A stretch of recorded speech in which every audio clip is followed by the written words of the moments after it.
মুসলমানের সন্তান। এমনও মানুষ আছে তারা প্রকাশ্যে বলে যে নবীজি স্বপ্নে যোগে আল্লাহকে দেখেছে। নাউজুবিল্লাহ বলেন। কত বড় ব্যাক করার করে ব্যাক কর কয় নবীজি স্বপ্নে যোগে দেখছে, নবীজি সরাসরি দেখে না। নাউজুবিল্লাহ বলতেন না। তারা নবীজির সম্মান কিভাবে খাটো করা যায় তারা এগুলা নিয়ে তারা পড়ে থাকে। সেই দিন বুঝবে যেই দিন হাসরের ময়দানে, কিয়ামতের ময়দানে শুধু নবী ছাড়া আর কাউকে পাবে না। সেই দিন ওই সকল দাজ্জালেরা বুঝবে। কথা বলেন ঠিক কিনা? বন্ধুরা আমার, বুরাকের গতি এমনই যে চলার সময় মুহূর্তের মধ্যেই তার একটি পা থাকে জমিনে আর অপর পা চলে যায় আসমানে। রাসূল পাক সাল্লাল্লাহু আলাইহি সাল্লাম খানে কাবায় গিয়ে জমজমের পানি দিয়ে ওযু করে 2 রাকাত নফল নামাজ আদায় করলেন। সুবহানাল্লাহ। রাসূল পাক সাল্লাল্লাহু আলাইহি সাল্লামকে বুরাক উঠিয়ে 70,000 ফেরেশতার বহরের মাধ্যমে মারহাবা মারহাবা ইয়া রাসূলুল্লাহ ইয়া রাসূলুল্লাহ বলে স্লোগান ধ্বনি তুলে তুলে সেলুট জানাতে জানাতে জিবরাইল আলাইহিস সালাম নিয়ে গেলেন। সুবহানাল্লাহ। কত সম্মান দিয়ে নিয়ে গিয়েছেন। আর বেকুবের দল বলে নবীজির স্বপ্ন দেখেছে। 70,000 ফেরেশতা, বুঝেন, 70,000 ফেরেশতার বহর দল এসে নবীজিকে মারহাবা মারহাবা ইয়া রাসূলুল্লাহ, মারহাবা মারহাবা ইয়া রাসূলুল্লাহ বলে সেলুট জানিয়ে জানিয়ে নবীজিকে জিবরাইল আলাইহিস সালাম নিয়ে গিয়েছে। দুনিয়াতে কোন সরকার প্রধান অথবা বড় পর্যায়ী ব্যক্তিত্ব সফরে গেলে তাদের গার্ড অফ অনার দেওয়া হয়। আল্লাহর হাবিব নবী দুজাহানকেও আল্লাহ রাব্বুল আলামিন জিবরাইল আমিন ও 70,000 ফেরেশতার মাধ্যমে গার্ড অফ অনার জানিয়ে ভ্রমণ করাচ্ছেন।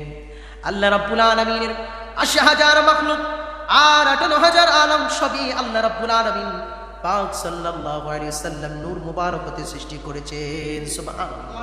আল্লাহ যে 80,000 মাখলুকাত এবং 18,000 আলম সৃষ্টি করেছে সেইগুলো রাসূলের নূর থেকে সৃষ্টি করেছে। সুবহানাল্লাহ। আপনার আমার নবী কি নূরের তৈরি না মাটির তৈরি? এ কথা বলেন কিসের তৈরি?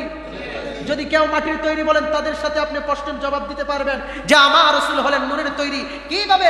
আল্লাহর নূর থেকে আল্লাহ পাক রব্বুল আলামিন এক খণ্ড নূর হাতের মধ্যে নিয়ে তিনি বলে হে মুহাম্মদ তুমি হয়ে যাও। এটা বলার সাথে সাথে আপনার আমার নবী মুহাম্মদুর রাসূলুল্লাহ সাল্লাল্লাহু আলাইহি সাল্লাম তিনি হয়ে গেলেন। হয়ে যাওয়ার সাথে সাথে আল্লাহ পাক রব্বুল আলামিনকে সিজদা করেছেন। সুবহানাল্লাহ। আপনার আমার নবী কিসের তৈরি? নূরের।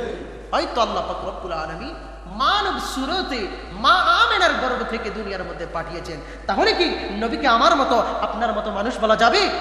কখনো বলা যাবে না। এটা নিয়ে যদি আপনি সন্দেহ করেন আপনার ঈমান থাকবে না। ভাইরা আমার, জিবরাইল আমিন একে একে রাসূল পাক সাল্লাল্লাহু আলাইহি ওয়াসাল্লামকে 80,000 মাখলুক আর 18,000 আলম অর্থাৎ সমস্ত সৃষ্টি জগৎ দেখালেন। এক পর্যায়ে নবীজি দেখেন আলমে বারজাখে, যেটা কবরের জগৎ আমরা দেখি না, কিন্তু নবীজি দেখলেন। সুবহানাল্লাহ। নবীজি জান্নাতও দেখেছে, জাহান্নামও দেখেছে। জান্নাতের মধ্যে কারা বেশি আর জাহান্নামের মধ্যে কারা বেশি সেগুলো নবীজি দেখেছেন। যদি নবীজি না দেখেন তাহলে দুনিয়াতে এসে যখন তাদেরকে দ্বীনের দাওয়াত দিবেন তাদেরকে কিভাবে বলবেন? কথা বলেন ঠিক কিনা? এই জন্য আল্লাহ তার হাবিবকে আল্লাহর সকল নির্দেশন দেখাইলেন যে হাবিব আপনি যখন তাদের কি দ্বীনি দাওয়াত দিবেন তখন জান্নাত কেমন দেখতে, জাহান্নাম কত ভয়ঙ্কর, আপনি যদি নিজ চোখে সৎ চোখে এগুলো না দেখেন আপনি তাদেরকে কিভাবে বলবেন? কথা বলেন ঠিক কিনা? এক পর্যায়ে নবীজি দেখেন আলমে বারজাখে, যেটা কবরের জগৎ আমরা দেখি না, কিন্তু নবীজি দেখলেন আলমে বারজাখে এক বিশাল দেহি ব্যক্তি কবরে নামাজ আদায় করছেন। রাসূল পাক সাল্লাল্লাহু আলাইহি ওয়াসাল্লাম জিবরাইল আলাইহিস সালামকে জিজ্ঞেস করলেন উনি কে? জিবরাইল আমিন বলেন ইয়া রাসূলুল্লাহ, নবীজি উনি হলেন হযরত মূসা আলাইহিস সালাম। সুবহানাল্লাহ।